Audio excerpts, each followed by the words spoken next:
आज के इस वीडियो के माध्यम से हम जानेंगे राजा चवरसेन कौन थे, उनका इतिहास क्या था, राजा चवरसेन का चमार जाति से क्या संबंध था, राजा राणा सांगा और उनकी पत्नी झाली रानी का चवर वंश से क्या संबंध था, संत रैदास जी का चवर वंश से क्या संबंध था। इतिहास में रुचि रखने वाले लोगों के मन में इतिहास से संबंधित इस तरह के सवाल होते हैं जिनके जवाब आमतौर पर बहुत ही कम लोग जानते हैं।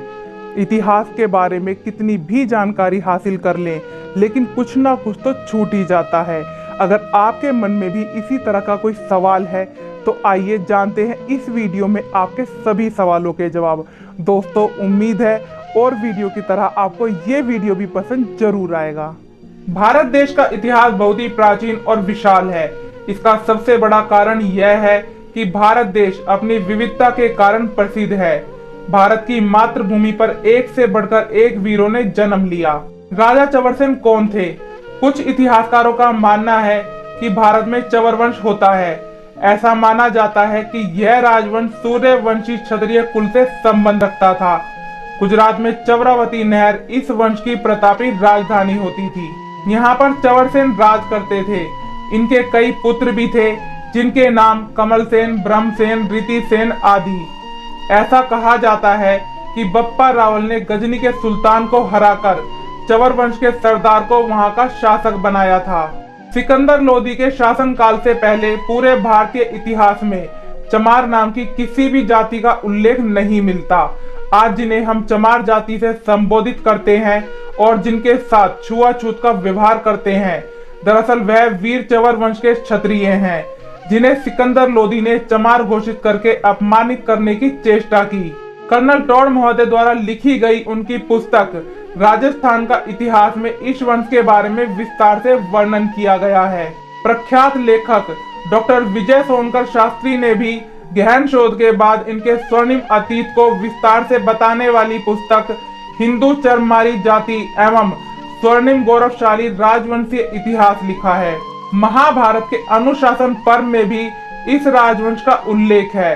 डॉक्टर शास्त्री के अनुसार प्राचीन काल में ना तो चमार कोई शब्द था और ना ही इस नाम की कोई जाति थी।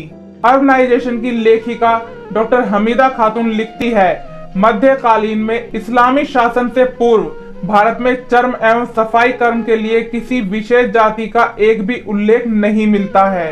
हिंदू चमड़े को निषिद्ध व हेय समझते थे, लेकिन भारत में मुस्लिम शासकों के आने के बाद इसके उत्पादन की भारी प्रयास किए गए। ऐसा माना जाता है कि जब भारत पर तुर्क आक्रमण हुए थे, उस काल में इस राजवंश का शासन भारत के पश्चिमी भाग में था और इसके प्रतापी राजा चवरसेन थे। इस क्षत्रिय वंश के राज परिवार का वैवाहिक संबंध बप्पा रावल के वंश के साथ था।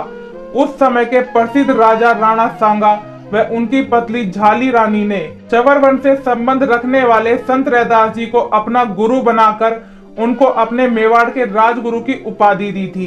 कुछ लोगों का ऐसा मानना है कि चवरसेन चवर वंश के प्रतापी शासक होते थे। ये वर्तमान में चमार कही जाने वाली जाति से संबंध रखते थे। हालांकि इसके विषय में भी विभिन्न इतिहासकारों में मतभेद भी हैं। पुराने समय में तथा संकीर्ण मानसिकता रखने वालों के अनुसार चमार जाति को अछूत समझा जाता था।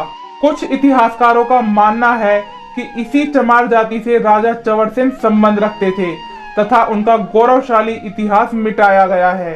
धन्य है हमारे ये भाई जिन्होंने पीढ़ी दर पीढ़ी अत्याचार और अपमान सहकर भी हिंदुत्व का गौरव बचाए रखा और स्वयं अपमानित और गरीब रहकर भी हर प्रकार से भारतवासियों की सेवा की। दोस्तों, आपकी चवर वंश के बारे में क्या राय है? क्या हकीकत में ये वंश था? दोस्तों, आपको यह जानकारी कैसी लगी? कृपया हमें कमेंट करके जरूर बताएं।